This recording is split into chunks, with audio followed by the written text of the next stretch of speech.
എല്ലാവർക്കും നമസ്കാരം. ഞാൻ വത്സല മുരളി. ഞാനിന്നിവിടെ ഉണ്ടാക്കാൻ പോകുന്നത് ബീട്രൂട്ട് തോരൻ. എല്ലാവരും ബീട്രൂട്ട് തോരൻ ഉണ്ടാക്കും. ഞാൻ ഉണ്ടാക്കുന്ന വിധം ഞാൻ നിങ്ങളെ ഒന്ന് കാണിച്ചു തരാം. ബീട്രൂട്ട് എല്ലാത്തിനും നല്ല രക്തശുദ്ധീകരിക്കാനും എല്ലാത്തിനും നല്ലത്. ആദ്യമായിട്ട് നമുക്കിച്ചിരി അല്പം വെളിച്ചെണ്ണയോ നിങ്ങൾക്ക് ഇഷ്ടമുള്ളത് സൺഫ്ലവർ ഓയിലോ ഏത് ഓയിലോ ആണെങ്കിലും ഒഴിച്ചു കൊടുത്തിട്ട് നന്നായിട്ട് ചൂടായിട്ട്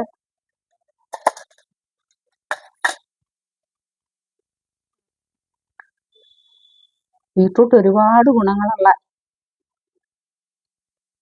ഒരു പച്ചക്കറിയാണ്. അത് നമ്മൾ ജ്യൂസായിട്ട് കുടിച്ചാലും ഒക്കെ നല്ലതാണ്. നമുക്ക് ഇനി കടുക് ഇട്ട് കൊടുക്കാം.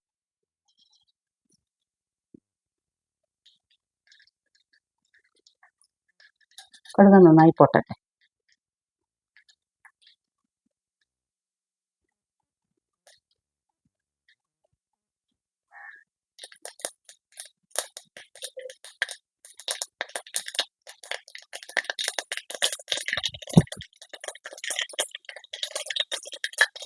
കഴിയുമ്പോൾ കടുക് നന്നായിട്ട് പൊട്ടി നമുക്കിനി മുളക് ഇട്ട് കൊടുക്കാം. മുളക് നമുക്കിനി ഇത് നമ്മൾ വെക്കുന്ന അരി, പച്ചരി അല്ലാത്ത ഏതരി നമുക്ക് ഇട്ട് കടുക് വറുക്കണം. നല്ലതാണ്, ഒരു മണവും രുചിയും ഒക്കെ ഉണ്ടാവും.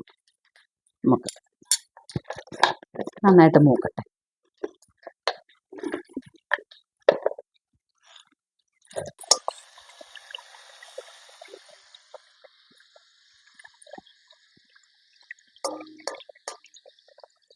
നമുക്ക് ബീട്രൂട്ട് അരിഞ്ഞത്, ചെറുതായി അരിഞ്ഞത് ഇട്ട് കൊടുക്കും.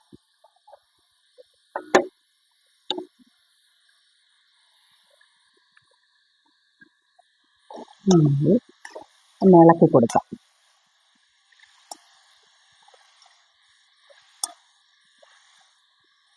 നമുക്ക് ഇതിലേക്ക് ലേശം മഞ്ഞൾപ്പൊടി, പച്ചമുളക് ചേർക്കുന്നുണ്ട്. ഒരു 3 പച്ചമുളക് ഞാൻ ചേർക്കുന്നുണ്ട്. അതുകൂടാതെ നമുക്ക് ഇച്ചിരി മുളക്, ഒരു ലേശം, ഒരു 1/2 ടീസ്പൂൺ മുളക് പൊടി. നമുക്ക് പച്ചമുളക്,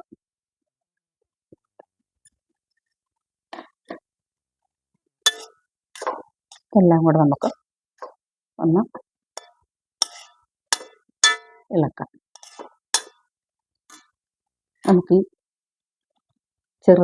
സവാള ചെറുതായി അരിഞ്ഞത്, ചിലർ ചുവന്നുള്ളി ഇടും, ഇതിപ്പോൾ സവാളയാണ്.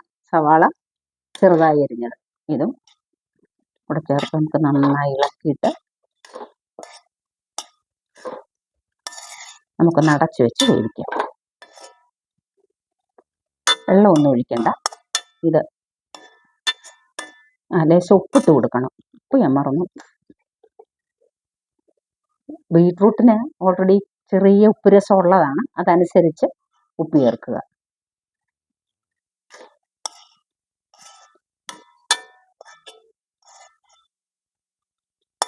നല്ലപോലെ വെച്ച് അടച്ചു വെച്ച് നമുക്ക് വേവിക്കാം. നമുക്കൊന്ന് തുറന്നു നോക്കാം. ഒന്ന് ഇളക്കി കൊടുക്കാം. ഒട്ടും വെള്ളം ഒഴിച്ചതല്ല ഇതിന്. നമുക്കിനി ഇതിനകത്ത് തേങ്ങയും വെളുത്തുള്ളി ഒത്തിരി ചേർക്കണ്ട. ഒരു കഷ്ണം വെളുത്തുള്ളിയെ ഞാൻ ചേർത്തിട്ടുള്ളൂ. വെളുത്തുള്ളി ചേർത്ത് നമുക്കിതൊന്ന് ആവിയിറക്കാം.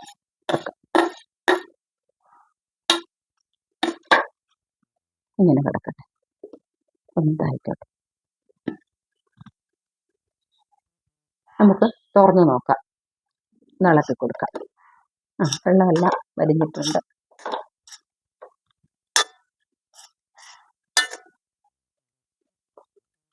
നമ്മൾ തീരെ കട്ടി കുറച്ച് അരിഞ്ഞു വെക്കുന്നത്. ചിലർ കുഞ്ഞായിട്ട് ചതുരത്തിൽ അരിയുന്നവരുണ്ട്. അതനുസരിച്ച് ഇപ്പോൾ എല്ലാവരും ഇങ്ങനെ സാധാരണ വയ്ക്കുക പതിവ്. എന്നാലും നമുക്ക് ഒന്നുകൂടെ ഒന്ന് വെള്ളം വലിഞ്ഞോട്ടെ.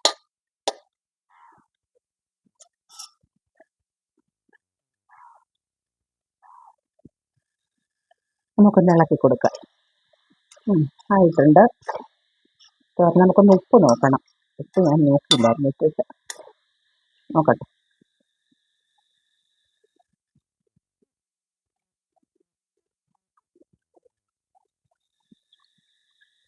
ഒരു ഇച്ചിരി ഉപ്പ് വേണ്ട.